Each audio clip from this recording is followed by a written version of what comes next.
Salut à tous! Écoutez, on se retrouve aujourd'hui pour une petite randonnée dans le massif de l'Estérel et on va en direction du Mont Vinaigre.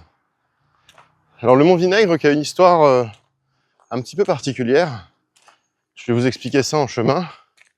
Là je suis sur une route goudronnée et je me dirige vers l'accès en fait au GR. Donc normalement il y en a à peu près, c'est pas très long, hein, normalement il y en a à peu près pour une heure de balade avant d'arriver au Mont Vinaigre.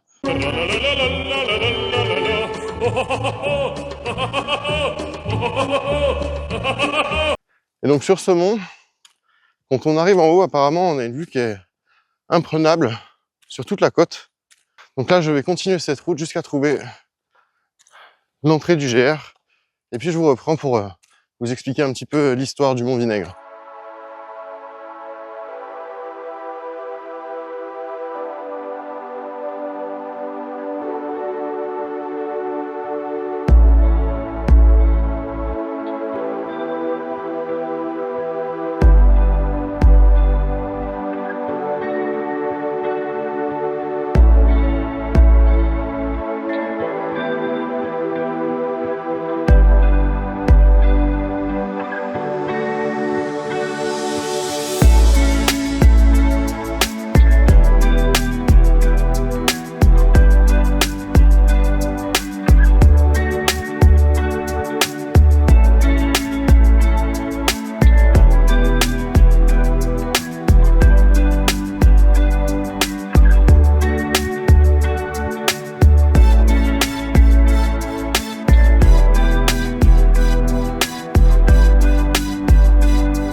Bon alors manque de bol, je me suis trompé de sens. Mais bon ça arrive, c'est pas grave. J'ai quand même vu des beaux paysages. Il y a une odeur de crottin de cheval. Ah ouais, j'adore ça. J'adore l'odeur du crottin de cheval. Également, j'ai fait une petite erreur. Je suis parti avec une seule bouteille d'eau. À la boulette. Ça dépasse tout ce que j'ai pu imaginer. Ah oui, j'ai fait la boulette. On a repoussé les limites, là. D'habitude, j'en prends deux, mais je bois jamais la deuxième. Et là, en fait, je suis arrivé, j'avais déjà super soif. Donc j'ai bu un petit coup, mais j'essaie d'économiser parce que je sais que j'ai encore, je pense, une heure de rando avant d'arriver au Mont Vinaigre. Et ensuite, il va falloir retourner à la voiture. Donc j'essaie d'économiser un petit peu. La prochaine fois, j'en prendrai quand même deux. Donc ça va être une rando peut-être un petit peu dans la souffrance. On va puiser dans les réserves. Normalement, j'en ai des réserves.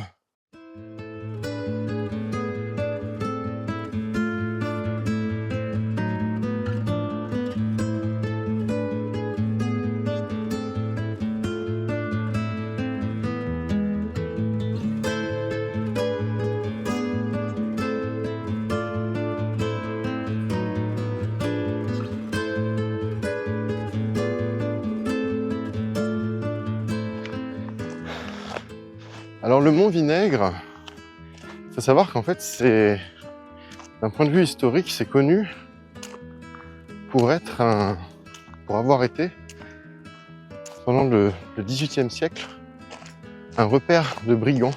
Notamment un brigand qui n'a pas été oublié, qui s'appelait Gaspard de Besse.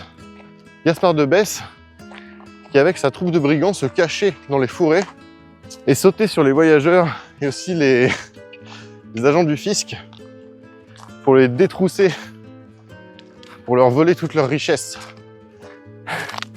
Et donc, Gaspard de Besse qui se faisait aussi appeler le Robin des Bois provençal. Donc c'est quand même un sacré titre pour un brigand, je trouve. Et on disait à l'époque que les évadés du bagne de Toulon venaient ici pour se cacher et rejoindre les rangs en fait de Gaspard de Besse. Donc c'était une route où il faisait pas bon de traîner. Et il y a d'ailleurs une expression, on dit que ça se disait pas mal à l'époque pour ce lieu, c'est passer le pas. Alors moi, ce que je comprends dans passer le pas, c'est soit n'y allez pas, soit allez-y, mais dépêchez-vous, quoi. Voilà, donc normalement, c'est là-haut qu'on devrait se retrouver. Donc comme vous le voyez, c'est une rando, il y a pas mal de dénivelé. Hein. J'ai rien pris si jamais je fais une crise d'hypoglycémie, j'ai rien à manger dans le sac. Et ça, pour le coup, c'est vraiment pas sérieux. Surtout que j'ai déjà fait une petite crise d'hypoglycémie une fois en rando quand j'étais plus jeune. C'est pas évident de repartir après si on n'a rien. C'est pas évident. Donc voilà. Il va peut-être y avoir des séquences un petit peu hard. L'estérel, je me suis renseigné un petit peu. Apparemment, l'estérel, ça veut dire le lieu stérile. Le lieu où rien ne pousse. Parce qu'il y a beaucoup d'endroits, regardez, vous voyez la piste? Comment c'est? Il y a beaucoup d'endroits dans l'estérel où c'est ça en fait. C'est beaucoup de cailloux et peu de végétation. Et je me suis également renseigné sur le Mont Vinaigre. Pourquoi est-ce qu'on l'appelait le Mont Vinaigre? Eh bien en fait, alors on ne sait pas vraiment. On ne sait pas vraiment pourquoi ça s'appelle le Mont Vinaigre, mais il y a plusieurs théories. Une théorie que j'aime bien, c'est celle qui dit qu'en fait, les vignes ne poussaient pas sur le Mont Vinaigre, ou alors poussaient mal. Et donc, le vin qui était fait avec ces vignes, ben en fait, il tournait vinaigre très très vite, c'était du mauvais vin en fait. C'est pas du bon vin. Donc on appelait ça le Mont Vinaigre. Une autre explication possible, c'est la couleur des roches de l'estérel, qui sont des roches qui sont un peu rougeâtres, et qui peuvent en effet rappeler la couleur du vinaigre. Mais bon, je préfère l'explication avec le vin, ça me parle plus. Venant d'une famille de vignerons, l'explication me touche un petit peu plus le cœur. Mais il n'y a rien de sûr en fait. Il n'y a rien de sûr. Il y a plein de gens qui lancent des théories, mais on ne sait pas vraiment en fait d'où ça vient, ce nom du Mont Vinaigre.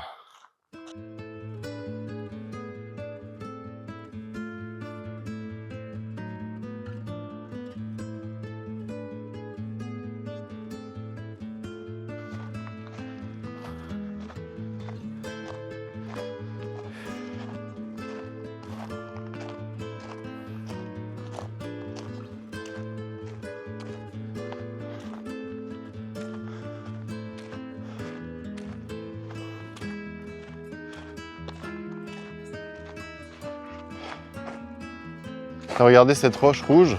Donc c'est ça que je vous disais, c'est la roche typique de l'estérel, un petit peu rougeâtre. Et donc c'est peut-être pour ça qu'on appellerait ce mont le Mont Vinaigre. Donc je viens de checker ma carte et apparemment on n'est plus très loin.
Bon, j'en ai encore pour un petit bout de temps quand même, hein. Je pensais pas que j'étais aussi loin, mais j'ai regardé la carte et je crois que j'en ai encore pour un moment. Donc je vais accélérer un petit peu, parce que j'aimerais arriver avant le coucher du soleil pour avoir quand même une belle vue panoramique. Ce serait dommage d'arriver là-haut quand il fait tout noir.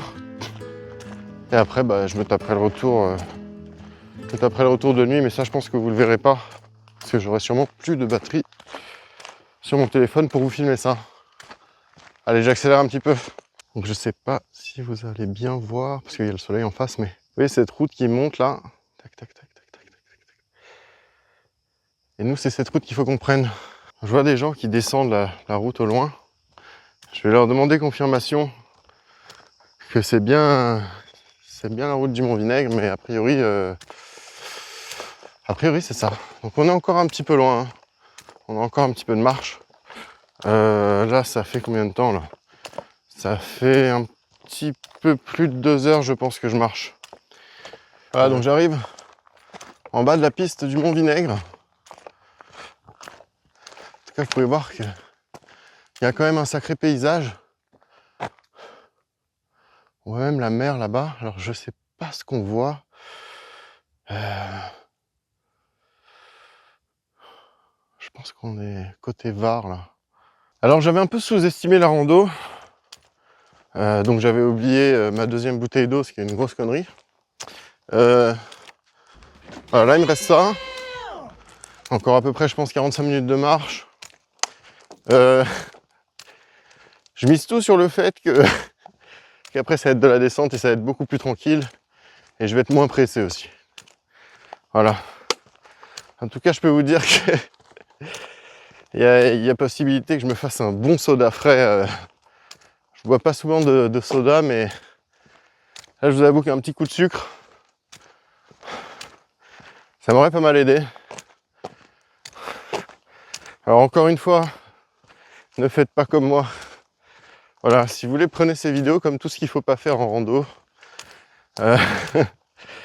Typiquement, première rando, oublier ses couverts, être obligé de manger avec un couteau, c'est pas cool. Mais oublier l'eau, je pense que c'est encore pire. Allez, on y va. Courage.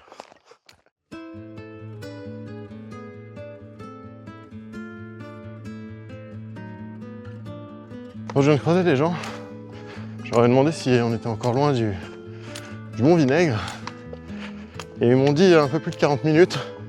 Je me rappelle, il me reste à dos. Et après, il faut encore que je fasse le chemin inverse jusqu'à ma voiture. Donc, pour ma santé mentale, j'ai décidé de ne pas les croire. Allez, on tient bon.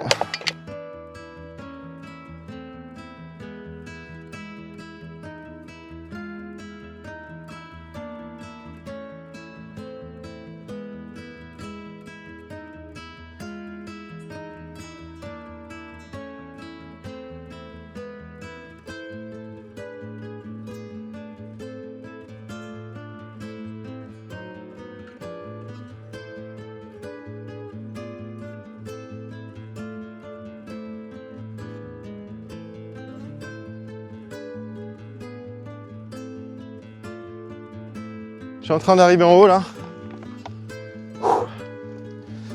Je viens de quitter la route goudronnée sur laquelle j'étais.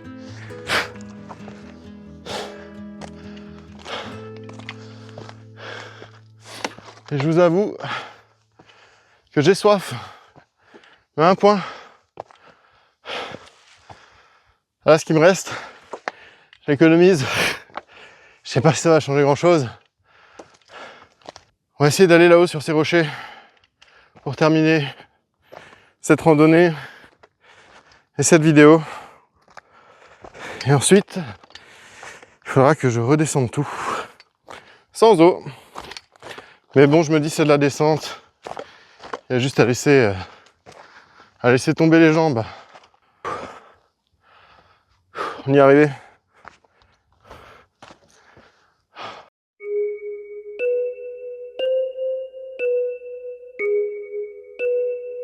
Five minutes later.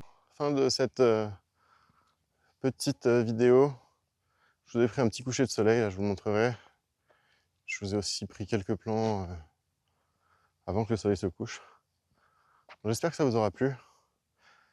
Alors moi, ça m'a bien plu. J'ai adoré le chemin. Je trouvais ça super beau, super calme.